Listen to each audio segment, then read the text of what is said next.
Berlin, a city shaped by empires, wars, walls, and now quiet transformations.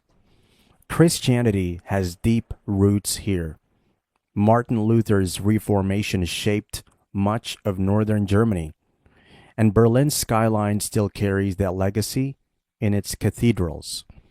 But fast forward to today, a rising number of Berliners identify as atheist or spiritual but not religious. And yet, quietly, steadily, more people are embracing Islam. One of the people at the heart of this shift, Imam Emre Sahin. He's 33, born and raised in Berlin. At 20, he left for Istanbul to study Islamic theology, then Jordan. Then he returned home, not for comfort, but for purpose. Today, he serves as the main imam at Mevlana Mosque in Kreuzberg, one of Berlin's most symbolic mosques.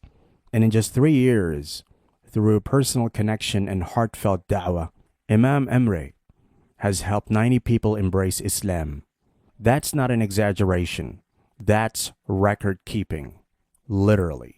He keeps a record of every shahada. But these aren't sudden shahadas. These are long journeys.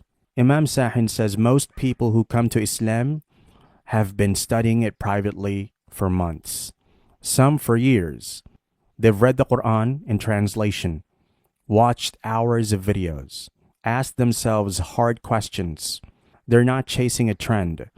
They're seeking the truth. And when they're finally ready, they come with hearts full of hope and nerves. One of them was a 53-year-old woman. She fasted just to try it out, just one day. But that one day turned into 30. And by the end of Ramadan, she said something many born Muslims forget to feel. Something was missing, so I came to complete it. There are many stories like hers. A tourist who walked into the mosque with a question and walked out with the shahada. A young man whose only exposure to Islam had been through biased media until a friend showed him otherwise. A woman who cried while reciting La ilaha illallah for the first time, not out of fear, but because she felt finally seen by her Creator.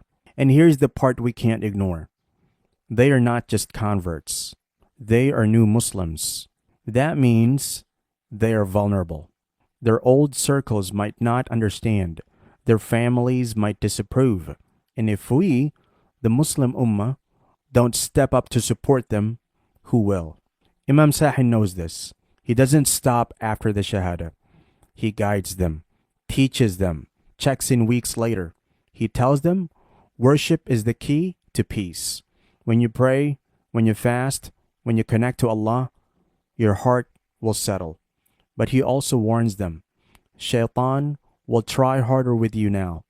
That's why we need to stay connected. And let's talk about language, because this matters.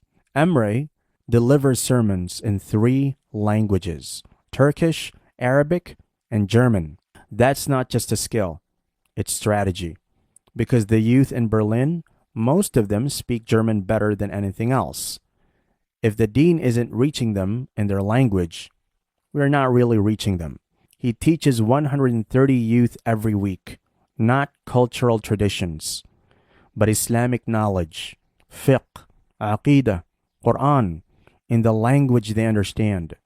And that makes all the difference. And he shares new shahadas online, but only with consent. Why? So the ummah can make dua, so others can be inspired. So the story spreads that Islam is alive in places you might not expect. So to every new Muslim out there, welcome. We see you. We're proud of you. And we're making dua that Allah keeps your heart firm.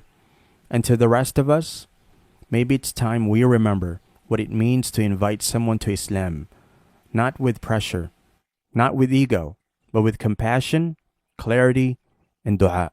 Because the ummah grows, not just by numbers, but by hearts turning back to Allah. May Allah bless Imam Emre Sahin and every sincere da'i out there.